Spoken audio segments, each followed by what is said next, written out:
Babuso grupo naman sa mga sidewalk vendor nga nagabaligya sa Economic Highway sa Bacolod City nag-aapela sa LGU nga hindi pagpahalinoon sa lugar. Pagbalik sa highway, ginakabig delikado. Yarig balita nga itong gintutukan. Nagakonekta sa Barangay Cabog, Felisa Alihis, Tubtob Mansilingan sa Bacolod City ng Economic Highway nga solusyon sa trapiko padulong sa sur nga bahin sang syudad. Apang wala pa man ang turnover ang proyekto sa syudad. Mas sobra na 80 ka sidewalk kag ambulant vendors ang nagaplastar sa lugar.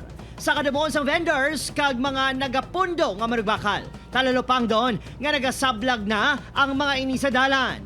Madamo na sa nagalabay sa salakyan sa lugar gani makabig nga delikado kag ginapahayag nga hindi restrado ang negosyo.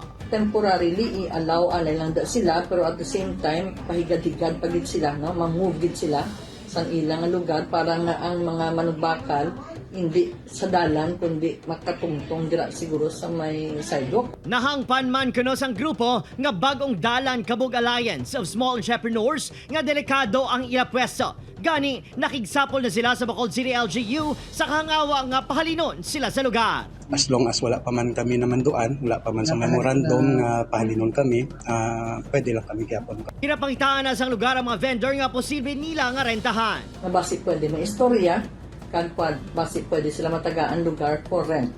Abisar temporaryo ang ginpanugutan, panindugan sang LGU nga delikado ang pagbaligya sa highway nga posible tunaan sang desgrasya.